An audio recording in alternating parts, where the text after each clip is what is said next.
Okay. I wanted to begin by thanking Benjamin Lawrence and Emily Burrell for inviting me to be part of this really great panel. And what I'll be doing for this panel, which is what about widows, law, custom, and resilience in Africa, widowhood, past and present, I'm going to be giving comments for each of the papers that appear in order on the ASA schedule. So that means that we begin with Catherine E. Bolten at the University of Notre Dame. And Catherine's paper is titled The Children's Fight, the Centrality of Motherhood to Widowhood in Rural Sierra Leone. Catherine, your incredibly fascinating paper on the resilience of widowhood examines the vastly divergent social and material outcomes for women who lose their husbands in rural Sierra Leone.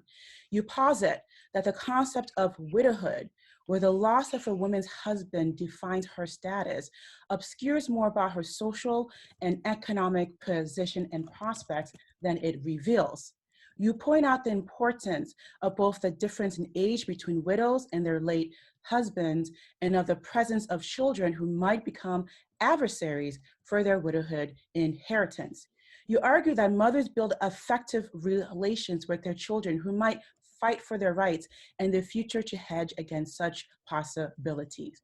Thus, children are the quote-unquote African bank that can ensure possible security and comfort for widows.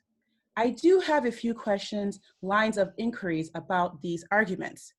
First, I'm so curious to know why fosterage, where children are circulated among households as part of casting a wide social safety net, used to be common, but was not used in it was not widely used in effect among the families in these villages during your time of studies.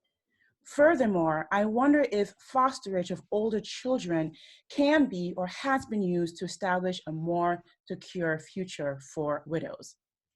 Second, at the end, you urge that the issue of motherhood should become essential in analysis of widowhood.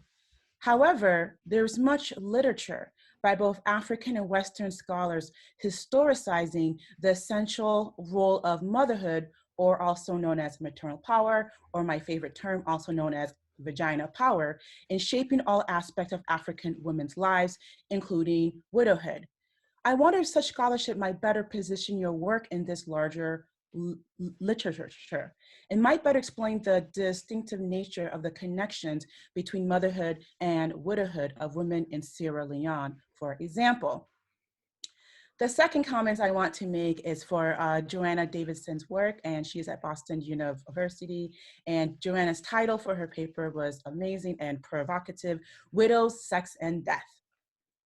Joanna, your work is very different from past studies of the perils and unfavorable conditions of widowhood, such as economic vulnerability and witchcraft accusations.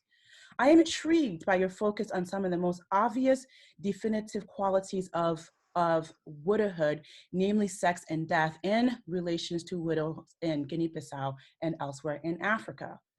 The possibility of widow's power being something more than sinister and spiritually dangerous emerges from this inquiry.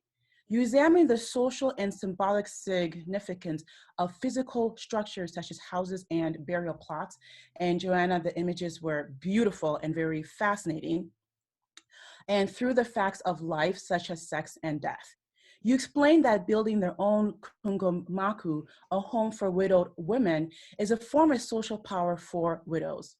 Ultimately, you ask, quote, why, even though there is no Jola word for widow, there was a word for widows' houses. As your work illustrates, widows disrupt gender boundaries and exercise their own unique form of power, such as building their own houses and refusing to remarry. I have a couple of questions about this very thought-provoking work. First, you assert that widows' work and predicament then lies in the fact that their increasing existence causes confusion in society regarding marriage and gender. You cite, for example, that by staying in their kungomaku, they opt out of continued reproduction within the prescripted patrilineal order. Jola women who live in Kangu-Maku remain nameless, almost invisible, because they are unfixed sexual actors who operate outside ordinary social circles and in between normative gender roles. My question is, can you perhaps elaborate on how remaining nameless or perhaps invisible by building and living in Kungomakus are powerful forms of agency yielded by widows?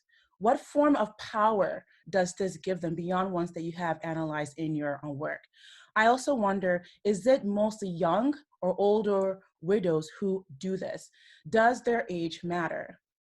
Second, you write later in the work about the unique circumstances that political widows find themselves and that the power of their relationship to their dead husbands renders them, quote, not seen as a woman, but as someone standing for a fallen man because they become the ultimate honorary man. I wonder, I'm very curious to know how class-based is the power of political widowhood. Can the Jola rural widows you examine exercise a similar form of power, but in more local context, beyond breaking gender boundaries and their family units? Might this power extend to having more authority in community life and everyday actions? Thank you. So the next paper that I have is by Fisayo Ajala at Stellenbosch University, who writes a paper about exploring the socio-political belonging of Nigerian army widows of the Boko Haram insurgency. Ajala, your paper on the war widows of the Nigerian military, particularly the army, whose soldiers' husbands have died in ongoing war against Boko Haram, is very interesting. It is also timely as it focuses on a new gender dynamic of the situation. While the hashtag Bring Back Our Girls campaign has drawn a lot of attention to the kidnapped girls, your focus on the widows of those who fight against Boko Haram is refreshing. It provides new insights.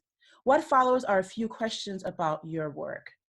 First, you assert that the war widows have attained a certain kind of political voice because of their husband's death.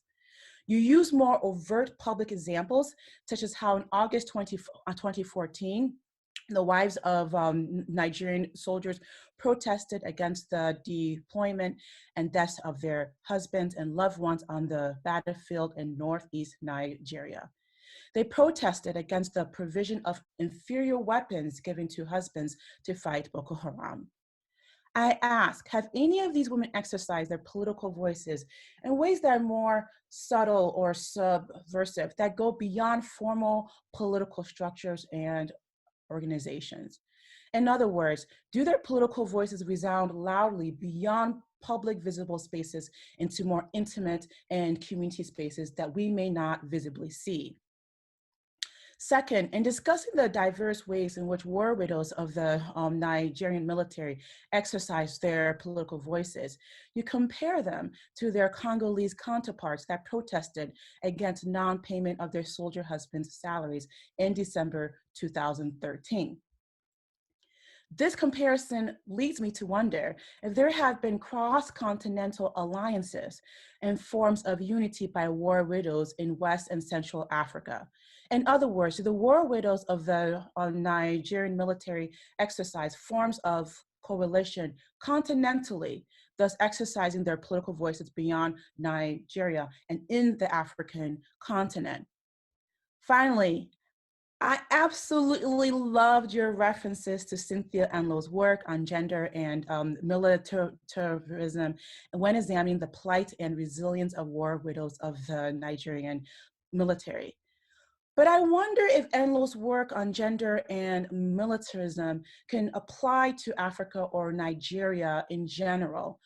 More specifically, if it is applicable all around, especially given the diverse nature of African societies and gender norms and roles. In other words, might having more works of African women scholars who also write about gender and militarism, such as Amina Mama, provide a more complex view, a more different view that grounds the plight of war widows of the Nigerian military in more African-centered perspectives, viewpoints, and experience? Last but not least, Benjamin Lawrance at the University of Arizona, who wrote about African widow self-reliance and Western asylum claiming. Benjamin, your riveting story about the widow Kadiba of Guinea who seeks asylum in the United States from the pain of forced or coerced marriage offers a unique case study for understanding Western asylum claims. As you note, asylum claims provide an opportunity to interrogate, to better analyze the apparent disjuncture between popular perceptions about African societies, the history of customs and traditions, and the lived experiences on the ground. You probe, quote, just as specific violent acts such as genital cutting or rape in the context of warfare have gained traction where popular educator or other decision makers push back against border access for those fleeing customary practices such as coerced marriages, such as situations like divas. As you argue for a critical historization of marriage in Africa to better understand how, at least for women, fear and flight of coerced unions are indeed legitimate grounds for seeking asylum and not simply a matter of fleeing tradition or custom. My questions concern the experiences of African widows in the diaspora who have escaped coerced unions once they have made that long and arduous journey to the gates of Western nations. First, you contend that just as asylum seeking and refugee claims are part of a larger complex legal context, so too the narrative forms of asylum seekers are part of larger narrative structures and historical practices originating in the colonial and pre-colonial past. I'm interested to know, how do asylum seekers, the African women themselves, shape narratives about tradition and custom as related to marriage in the diaspora?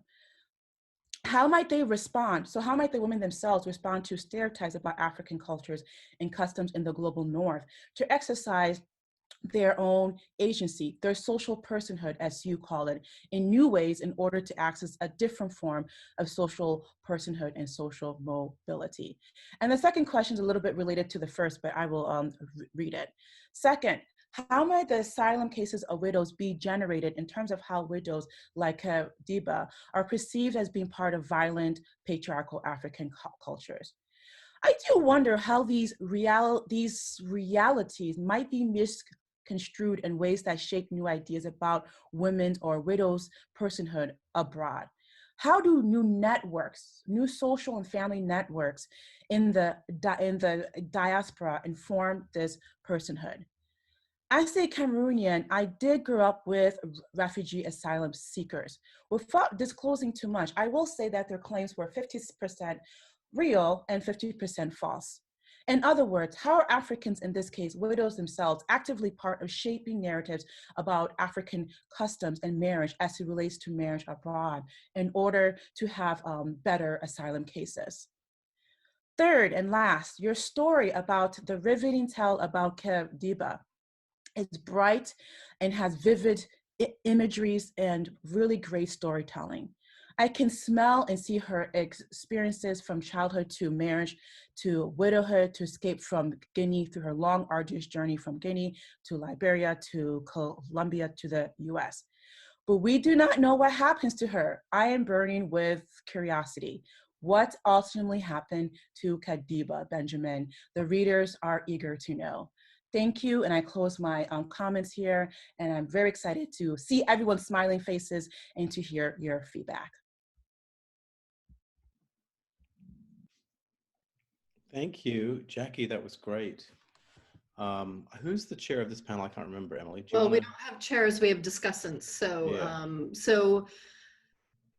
Just open for open for discussion and questions. Yeah, Kat, do you want to respond to the questions first, and then Joanna, and then we'll just sort of go in that order, and then we'll open for other questions. What do you think, Emily? Good. Yes, I think that's good. I think Kat, Joanna, and then Fisayo and Benjamin, if you want to respond directly to those comments. Thank you so much for the comments. They're incredibly helpful. Just a little bit of background, which I talked about in my video, kind of slid into this paper sideways from a project that I was doing on families and food security in rural areas, and found out that so many of these families were essentially widows and their children. And so had to start thinking more critically about this.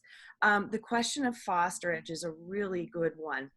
I would say that the fosterage that occurs in this area right now would be more involuntary than voluntary. The sort of dominating problem in these villages is of grinding poverty that seems to have no way out. And I recently wrote an article about all of the ways that parents try to navigate through family size, a better life for themselves. But the problem is that agriculture is collapsing due to overpopulation, so a decreased fallow period, and elephant grass desertification, which is reducing the amount of farmland that families have, which creates kind of a critical crush for feeding family members. And this has everything to do with both the fact that children are both kind of problem and solution in this, and that they can help you work the land, but it's still not producing enough to actually feed them or you. And this also makes levirate marriage a problem for widows. It would be, I was trying to kind of capture this tension between the coercion and the safety net of levirate, and the fact that it's essentially no longer an option because families can't seem to absorb new members at this moment. And so the way we kind of see social battles over widowhood is literally battles for property rather than battles for people. And so, the history of maternal power in Africa, and I'm well aware of the history of maternal power in Sierra Leone. I'm not a historian, so I haven't read as widely on that. But what struck me is how these fights seem to be happening in terms of who can feed others, who has the power to claim the property of others, and to whom can you go to seek care, because these effective relations are strong enough to ensure that that care happens without a sense of a larger social obligation that would drive these connections. So that's the kind of nexus of conundrums in which I'm seeing them work.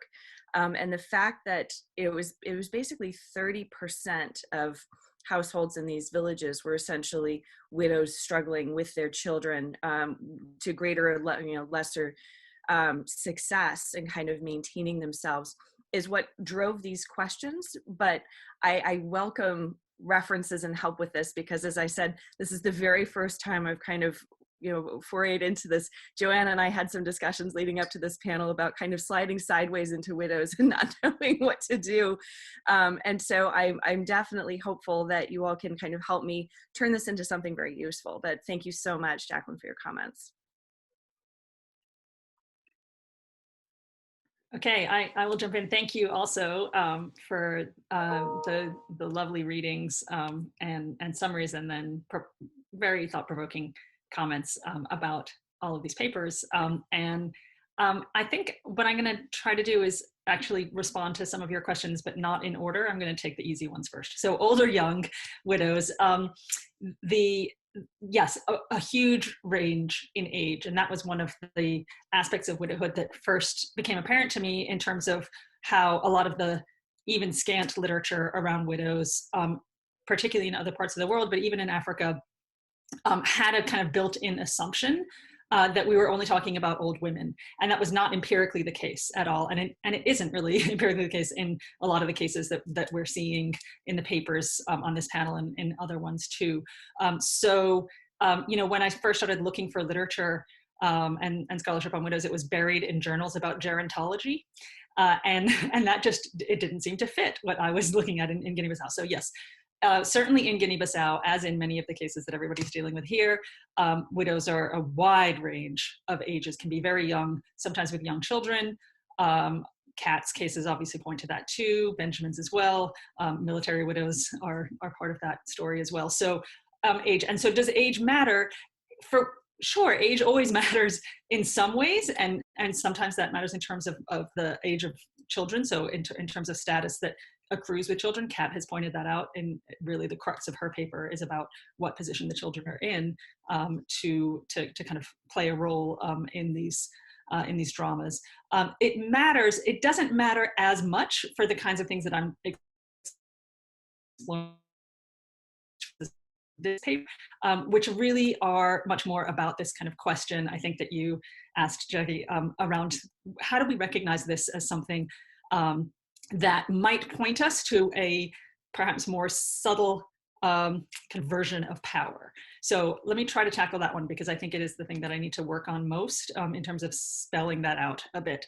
And I think that in that way that your two other questions about what it means to say that there's a kind of power going on here in the invisibility or in the unnaming, right? And also what political widowhood might offer us as a way to understand it. So political widowhood, the quote that you cited there is not mine. It's Ramphele's.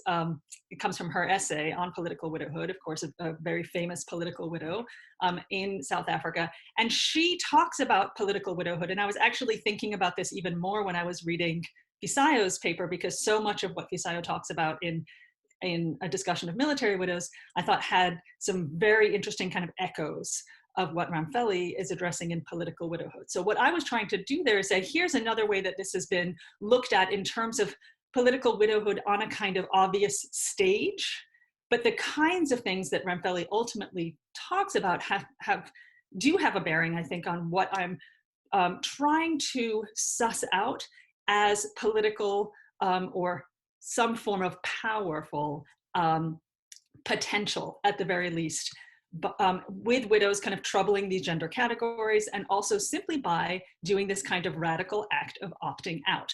So all of this comes from an ongoing kind of query of mine to look at gendered forms of power that might need to recognize less visible, less outward, less obvious in your face versions of power. And I think sometimes where it's sort of limited by language here, I think other languages do a better job of differentiating forms of power. But in the case of widows, it's not that I'm saying widows are obviously powerful or even, examples of resistance in the way that this literature came about, a few decades ago. It's that how can we recognize the act, right, of not participating in the expected forms, right, of continuity and basically upholding a kind of patriarchal system that takes advantage of their productive and reproductive labor as not an orchestrated act. I'm not talking about an orchestrated kind of collective version, or even necessarily something that we might call agentive in that purposeful way. But by its very existence, and particularly by its increasing numerical significance, we're talking about, sort of when I started working in this area, it was like Kat, sort of 30% of households were these kungumaku. That's only increased over time. And so this significant move, right, of increasing numbers of women whose husbands have died, of refusing to participate, right, in the next set of productive and reproductive relationships that they're meant to uphold, is a form of power, not only just by kind of saying we won't do it, right, a kind of a refusal, but by saying, well, we don't need to. It's poking this hole, right, in something that is really about versions of masculinity and marriage overall as a trap for women ultimately. So that's where I'm kind of locating this power. Now, you're absolutely right, Jackie, pointing out that I need to do a better job of saying what kind of power is that really? And I'd love some suggestions on that. I'll throw that back at the group. But I do think it's really interesting to think about, and this, again, comes from this idea where I take it as a given that we're talking about precarious situations, vulnerable women, all of the kinds of things that everyone is targeting is absolutely true in this case. I'm not saying this is not a kind of merry widow in a 19th century European context, right? That's a given, but that only tells part of the story. And that's where I've been searching, both in terms of building from the piece that I published in the summer on the problem of widows, and then this one that looks at what else is going on here in some of these very constrained kinds of options and choices that women make that often lead to increasing economic vulnerability, but ultimately offer them a kind of way of pushing back or really leaving a kind of social drama that they don't want to be a part of anymore. So that's part of what I wanted to get at with all of that. Great. Fisayo, would you like to respond? You need to unmute yourself.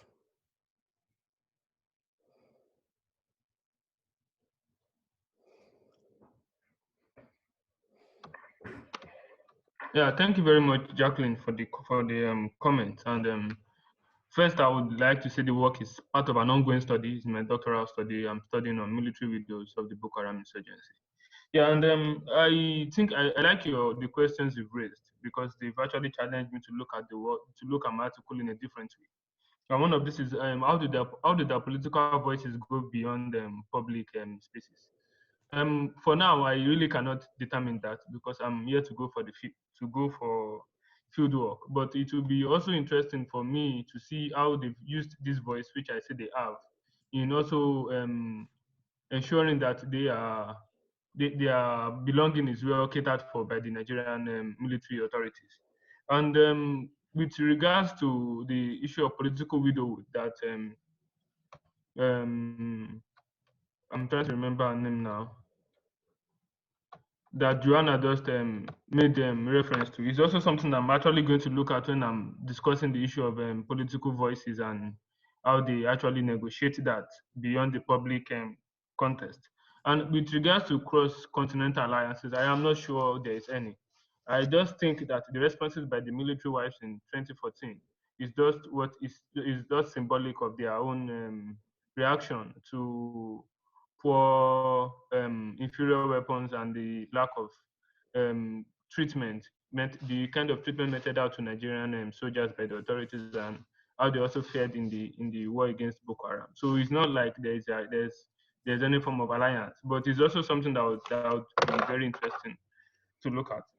And whether and the last question of whether Enlo's work is applicable, I actually used Enlo's work because she really focused on the military, which is what I'm also focusing on there. And even though she really focused on military wives, and also Amina Mama also focused on military wives, but they are within separate context. But I'll also look at Amina Mama's work to see how I can draw the linkages between the two and situate them within my work. Yeah, thank you very much. Great. Thanks, Jackie, for your comments. I really appreciated your reception of the narrative of Katiba. So this is actually the first time I've shared any of my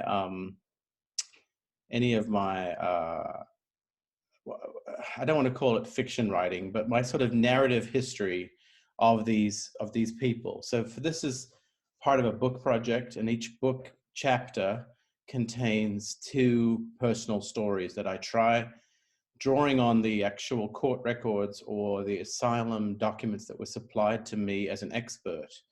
I try to then narrate the story, but I also am imagining the prehistory, the pre-story that doesn't always fill the pages of the court, right? So there are some, so this is a type of a sort of historical anthropological writing, which is used by some scholars, a type of narrative that that is sort of plausible historicization of a set of people.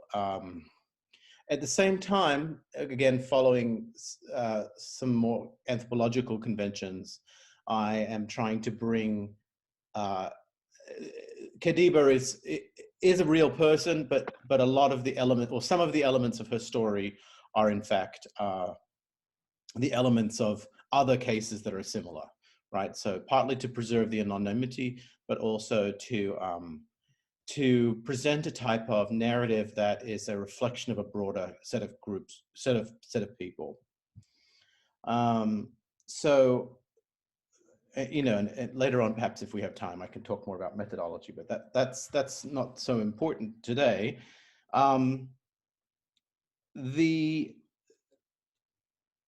What I do think you put your finger on really importantly, and what is a continual issue in understanding how to use asylum narratives as historical documents, is to what extent are these people representing their real experience, and to what extent has their narrative been influenced by the forum in which they are shopping. So this is part of a long tradition that legal historians have worked on, which is called forum shopping, whereby people go to find a court that is receptive to their claims. And I think it really makes sense if you read this in combination with Wallace Teska and Richard Roberts' chapter, paper for this conference. Because again, you see a group of women in the early 20th century who are suddenly able to access a court and make claims, and courts struggle with how to make sense of those claims. You know, are they really about women fleeing? Is it really violence? Whose property is this? And so these are women who are inheritors of that same system that bequeathed a particular legal system from the colonial state that is less receptive to their claims. But interestingly, a lot of the claims that they narrate are in contradiction to the narratives of the historical experience as say, Wallace and Richard narrate in their story. So for example, a lot of the practices that they talk about, such as Islamic marriage in absentia and coerced marriage and forced marriage as tradition, are in juxtaposition with what we know from colonial records, which is that a lot of these practices were not recognized under Islam, but they were in fact customary practices that were non-Islamic that had been Islamicized, or today Islam is a fountain of tradition for marriage-based claims, whereas in the past it was actually used as a foil to resist customary practices. So there is this sort of similar kind of echoing going on in the Western court context, right? So I don't, obviously, I have a different approach to asylum seeking to you, perhaps, which is that I take the stories on their face and I try to make sense of them, but I'm not concerned about whether they're true or not, right? Because as far as I'm concerned, that is the issue of her judge, and the deck is stacked quite against asylum seekers as it is. It doesn't need me interceding with my opinion. I'm not criticizing you. I'm just saying the way I look at these is not about whether they're true, but it's indeed some of these questions that you're asking, which is to what extent is a Western idea of a widow part of their narrative, and to what extent, because what comes up so interestingly in some of these cases when the lawyers are trying to narrate them is they are struggling with trying to explain to a court what levirate is and what sororate is, what leviratic marriage and sororate marriage, even though they are Western biblical concepts that have existed in Europe for thousands of years, and somehow they just seem to have fallen by the wayside in terms of people's understanding of family structure and what holds families together. But what also comes clearer to me after reading Wallace and Richard's paper in my stories is just how important bride price is in shaping these women's choice to flee. They flee because they have no way to repay that bride price, and that bride price is structuring the power that's all around them. All the different family members on on sides of the family are coercing that woman. It's not simply, so when I narrate these stories, I try to make sure that people understand it's not just one perpetrator, not just one spousal perpetrator, which is the language I often use in forced marriage. It's not just one coerced conjugal union, which is the term I prefer to use rather than forced marriage. But in fact, it's a whole village of people who are making it clear to this woman that there's no alternative, right? That marrying the husband, marrying the brother of your late husband is the only solution. There is, otherwise you lose everything, right? And so Kadiba is actually one of a couple of people who are a little bit more elite and have squirreled away money in various places, but they're also as vulnerable as a relatively poor rural woman. And in this particular case, she does get asylum. So I know you wanted to know that. Okay, so I think I'm going to stop there. And let's hear from the audience or questions for individual people or general comments. Yeah, that's great. This is generating. Yeah, who's speaking? Can I just pop, just Joanna. Pop in, and I'm actually trying to follow Benjamin's invitation in the beginning, in the framing remarks about like let's look for these common themes or emerging themes that come out of this. And it seems just in this last round of comments that something that it seems like we're all touching on and trying to kind of rethink and rework in each of these contexts is, you know, what it comes across in different words in each of these papers. For Kat, it's fight, which is still about power and struggle, right, of some kind.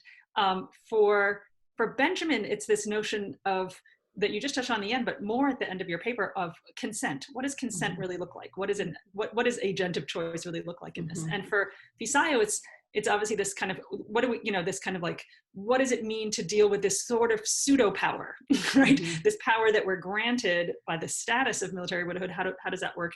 And for me, it's the stuff that Jackie already pointed out of like, what does power look like in this context? So it seems like widows in some ways are good to think for all of us about these broader concepts of how much can we push against notions of what power might look like, what consent might look like, particularly attached to personhood, right? So in Benjamin's case, this idea that you're playing with consent, it seems, when put side by side with culturally and historically contextualized discussions of personhood that demonstrate the notion of that an individual agent with choices, you know, acting in their own self-interest doesn't really work. And this comes out in Kat's paper in different ways too. How do we think about that kind of uneasy, given what we're talking about, marriage between personhood and choice, which of course, you know, if this is meant to be kind of, you know, Betty Potash, whatever, many decades later, the subtitle of that edited volume is Choices and Constraints. And it seems like we're still trying to figure that out in the context of widows. I think that's really true. If I want to make sure that I'm not, does anybody have a question or a comment that they want to offer, and particularly in response to what Joanna's just done? Right, you can jump in or you can raise your hand. You can just unmute yourself and start talking, right? We have multiple access. Okay, may I? Yeah, Ruhaya. Well, first of all, I want to ask to thank you, and thank you so much, Jackie. I see an overarching question emerging here, and probably I didn't have enough time to struggle with it in my own paper, which is the issue of structure versus agency.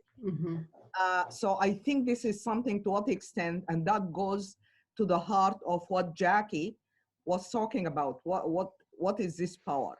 And here we have to understand the limitations. I liked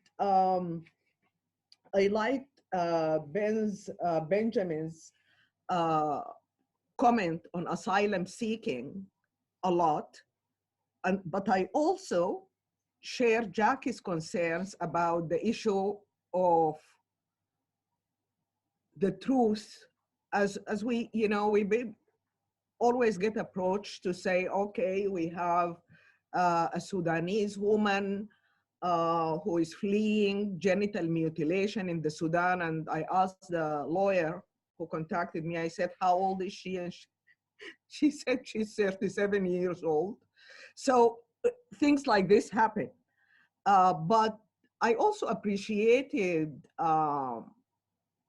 Benjamin's remark about, are we concerned about the truth, or can we look at the issue in its totality? That there are, of course, very powerful forces that these widows have to reckon with.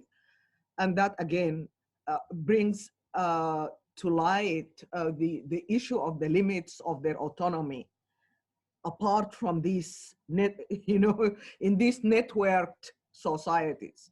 So I just wanted to make these just quick comments.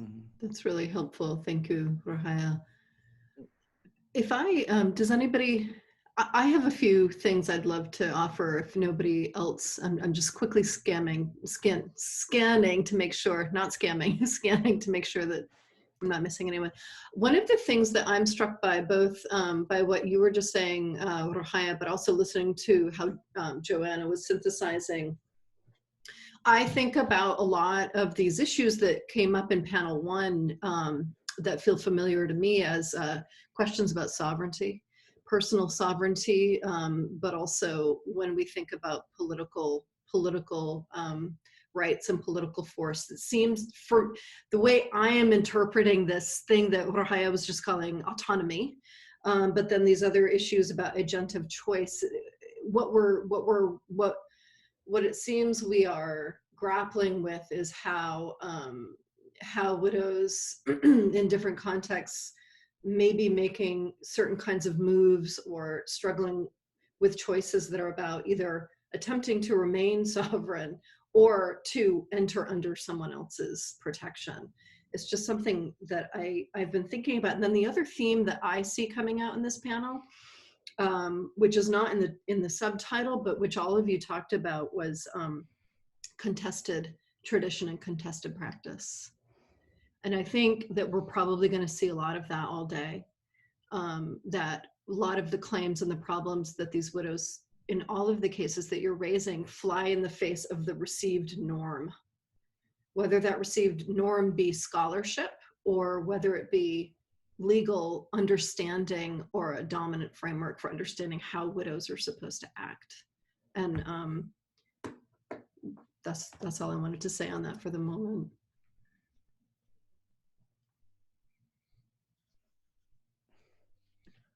Other comments or questions for the panelists?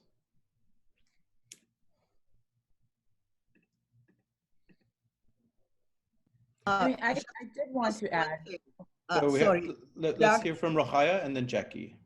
Okay, back to your paper, Benjamin, about the ability of a widow to seek asylum seeking in the United States as compared to large numbers of other widows in the same society who can't. So if there is something about the class dimension that enhances this kind of mobility and movement, somehow I think, I don't know what Jacqueline, Emily, and others think about, if this is something that Ben has to touch on. Maybe you did, or he will. Jackie, do you want to ask your question and then I'll try to respond to Rohaya? What just struck me reading these papers while in the US was the issue about age and how within the Western imagination, widows are, often older, hunched over, offering you some candy that might be poison. And here we're reading about these women that are very young. And so I think the issue about age is also something that ties all of these papers together. And I wonder if that has something to say about the agency and the mobility to be able to be young and to be able to cross national borders, to go across the Atlantic Ocean. Can a widow who's 60 years old do that? And then a little bit more about Benjamin's paper. This is just something connected. I also wonder, Benjamin, about the fabrication of widowhood.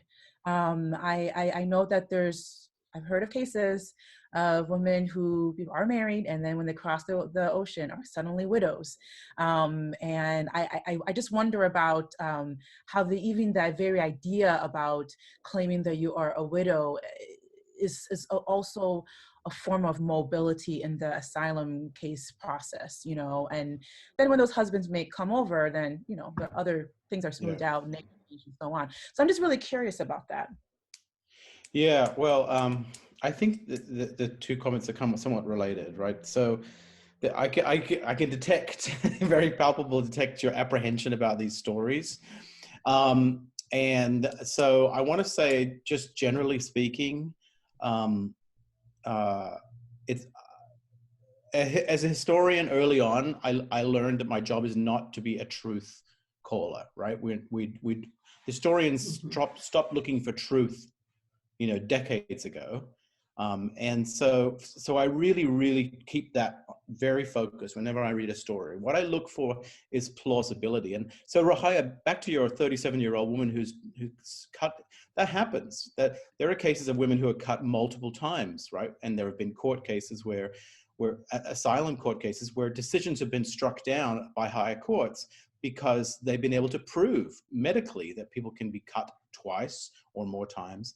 There are also cases where people need to be ceremonially cut in preparation for a marriage, right? So a prospective husband will refuse to take on a wife if they can't, who has previously been sexually active, unless she is cleansed, and that cleansing can be something as awful as lemon juice and hot pepper, but can be something frightening like genital cutting. So there are always stories of plausibility, right? So I just want to keep that the focus. And then I want to just say that in terms of what we're trying to struggle with, which is who are these widows, right? Mm-hmm.